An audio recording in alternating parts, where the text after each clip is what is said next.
नमस्कार सभी को। छत्तीसगढ़ में सामाजिक और आर्थिक सर्वेक्षण 2023 का कार्य वर्तमान में किया जा रहा है। तो इसमें सर्वे के दौरान बहुत सारी समस्याएं आ रही है। तो वे समस्याएं क्या क्या है और उनका समाधान क्या क्या है, इससे संबंधित आज का यह वीडियो है। इसके पहले हमने किस तरीके से सर्वे का कार्य करना है उससे संबंधित और जो समस्याएं हैं उसके बारे में पहला भाग आप सभी के साथ साझा किया था। अगर आपने वह नहीं देखा है तो आई बटन में जाकर या डिस्क्रिप्शन में जाकर देख सकते हैं। यहाँ पे आप देख पा रहे हैं जो समस्याएं हैं उससे संबंधित पंचायत एवं ग्रामीण विकास विभाग का इस तरीके से एक निर्देश प्रसारित हुआ था, जिसमें बताया गया था कि जिलों से जो प्राप्त समस्याएँ हैं उसके बारे में जो निर्देश है वह जारी किया गया था।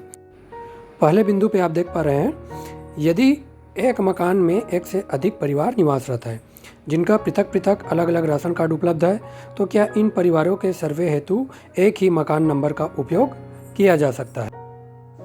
ऐसी समस्याएं अगर हमारे सामने आती है तो आंसर है इसका जी हाँ, एक ही मकान नंबर का उपयोग होगा, किंतु राशन कार्ड नंबर क्या होगा उनका अलग अलग डालना है। ऐसे सभी राशन कार्डधारी मुखियाओं का फ़ोटो भी क्या करना होगा, हमें अलग अलग अपलोड करना अनिवार्य होगा। तो इस तरीके से समस्याओं का समाधान हम इस तरीके से कर सकते हैं। उसके बाद अगला है, यदि किसी घर का मुखिया अस्थायी रूप से पलायन हो परंतु उसके बच्चे घर पर निवासरत हो, तो उक्त परिस्थिति में नया सर्वे के दौरान जहां आवास का फ़ोटो मुखिया के साथ लिया जाना है, तो क्या मुखिया के स्थान पर उनके बच्चों के साथ फ़ोटो अपलोड किया जा सकता है? कृपया मार्गदर्शन प्रदान करने का कष्ट करें।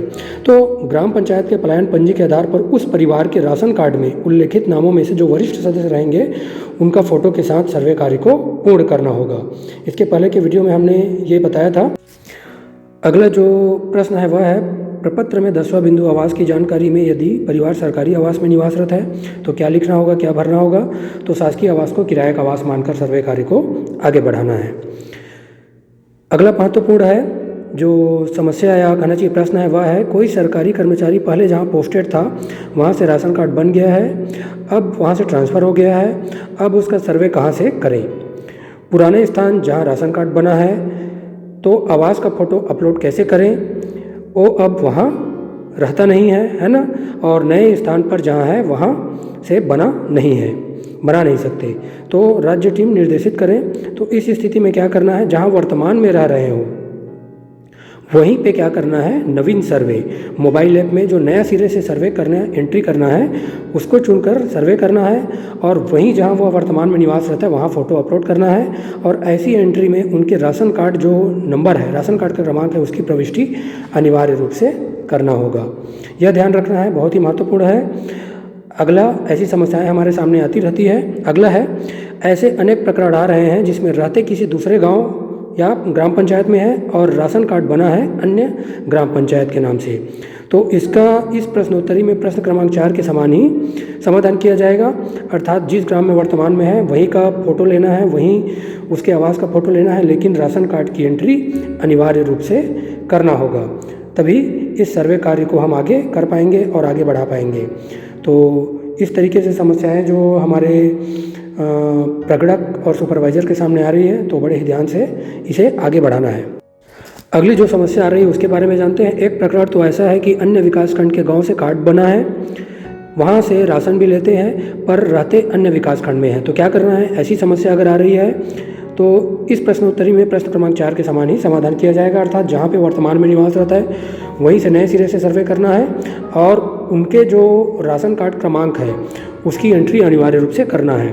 अगली है, पिन कोड हितग्राही से पूछकर डालना है या पिन कोड मास्टर प्रदाय की जाएगी। मास्टर कहाँ से प्रदाय की जाएगी, अर्थात पिन कोड कहाँ से भरना है? तो ग्राम के सही पिन कोड की जानकारी एंट्री करनी है और उसकी जानकारी प्रगणक को होगी या जानकारी जुटाएंगे।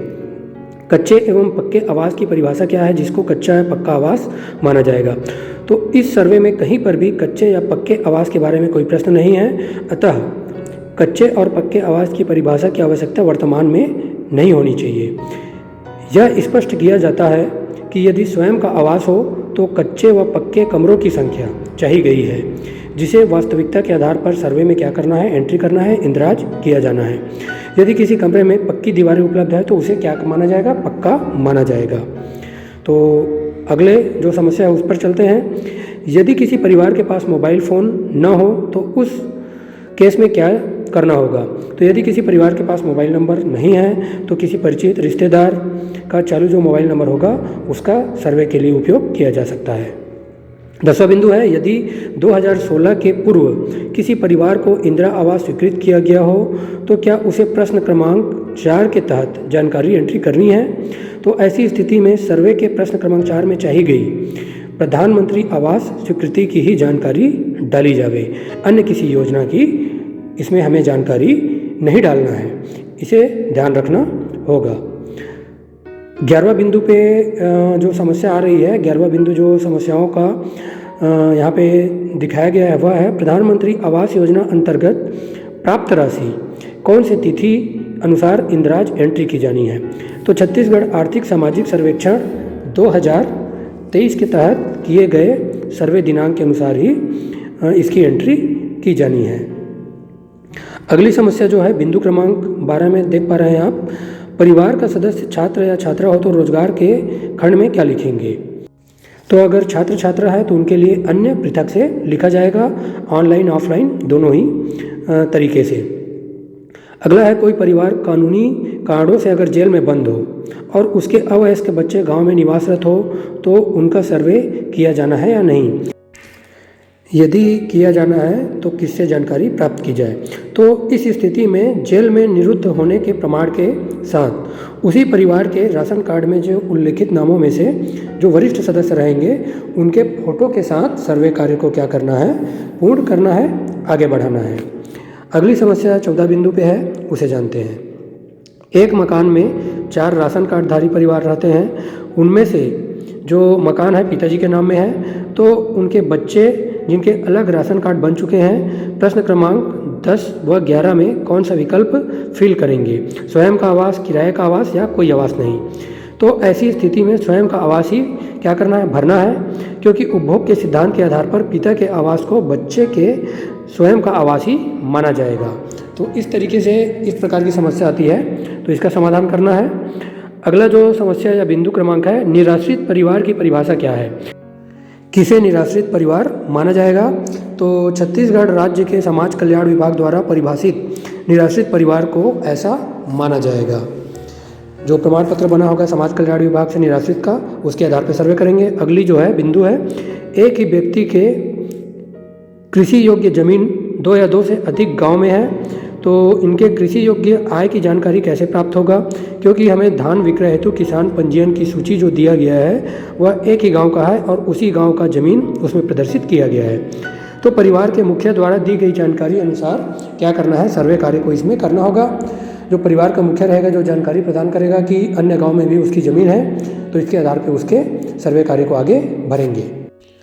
अगला बिंदु है, राशन कार्ड सर्वे लिंक से सर्वे करेंगे तो मुखिया महिला ही होगी, परंतु नए सिरे से सर्वे करने के ऑप्शन में हम मुखिया महिला या पुरुष दोनों में से किसी एक को ले सकते हैं या महिला मुखिया लेना अनिवार्य है। परिवार द्वारा जिसे मुखिया बताया जाए उन्हें हम मुखिया के रूप में लेंगे क्या। तो सर्वे की एकरूपता को बनाए रखने के लिए महिला को मुखिया लेते हुए सर्वे कार्य को आगे बढ़ाना है। अगले बिंदु पे चलते हैं।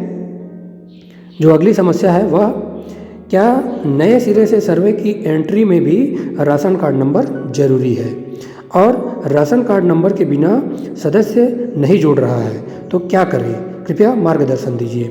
तो सॉफ्टवेयर में आगे आने वाले समय में क्या किया जाएगा, उचित सुधार किया जाएगा।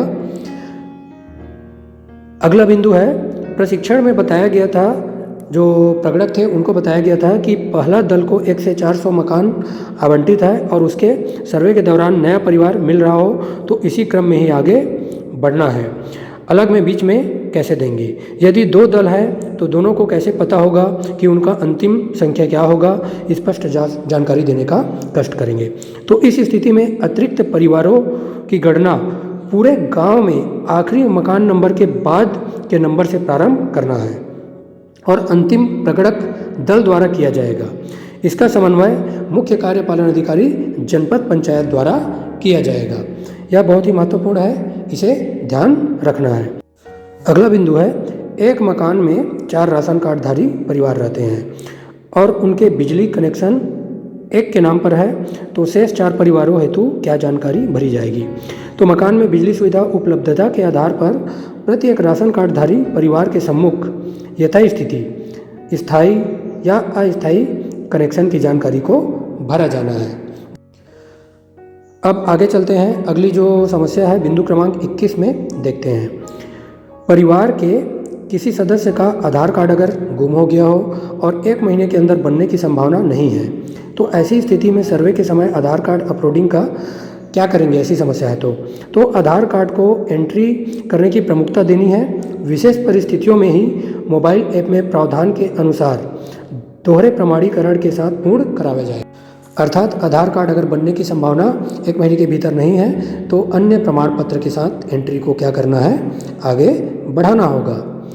22वां बिंदु पे जो समस्या है उसे जानते हैं। यदि एक मकान में एक से ज़्यादा परिवार रह रहे हैं और राशन कार्ड भी अलग अलग है, किंतु बिजली का मीटर किसी एक के नाम में है और सभी उसी मीटर का उपयोग करते हैं, तब सभी के सर्वे में विद्युत मीटर की स्थिति क्या दर्शाना है। तो मकान में बिजली सुविधा उपलब्धता के आधार पर प्रत्येक राशन कार्डधारी परिवार के सम्मुख यथास्थिति स्थायी या अस्थायी कनेक्शन की जानकारी भरी जानी होगी। अगला बिंदु है, किसी राशन कार्डधारी परिवार में 6 सदस्य हैं, लेकिन सर्वे के समय 2 ही सदस्य उपस्थित है, 4 सदस्य प्रदेश से बाहर है, तो वे सर्वे के अंतिम दिवस तक उपस्थित नहीं हुए, तो क्या उस परिवार का सर्वे करना है या नहीं करना है। तो इसका जो समाधान है वह है सर्वे उनका करना होगा और इस प्रश्नोत्तरी में उत्तर क्रमांक 2 के अनुरूप करना होगा। जो पहले बताया था हमने उसी के अनुरूप उत्तर क्रमांक 2 देख सकते हैं। और अगला जो समस्या है वह है, कृषि से आमदनी में उनके पिता के नाम में ज़मीन है और बेटे के नाम से ज़मीन नहीं है और राशन कार्ड दोनों के अलग अलग है, तब हम कृषि की आमदनी को उसके बेटे के आमदनी में कैसे शो करेंगे। बेटा बोलता है कि मैं अलग रहता हूँ, मुझे कोई ज़मीन नहीं मिला है, तब हम क्या करेंगे।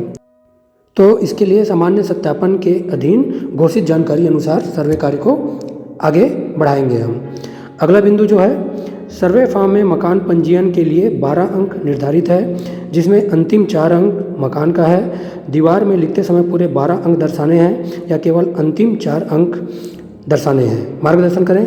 तो इसका उत्तर हो जाएगा केवल अंतिम जो 4 अंक रहेंगे उसी को क्या करना होगा, दर्शाना होगा। तो आज के वीडियो में हमने अलग अलग जिलों से जो अलग अलग समस्याएं सर्वे के दौरान प्राप्त हो रही थी उससे संबंधित जानकारी आप सभी के साथ हमने साझा किया है। वीडियो अच्छा लगा है तो ज़्यादा से ज़्यादा लाइक और शेयर करें ताकि सर्वे कार्य को आसानी से किया जा सके। और वीडियो में नए हैं तो चैनल को सब्सक्राइब करें। मिलते हैं एक नए वीडियो के साथ। आप सभी का बहुत बहुत धन्यवाद। Thank you.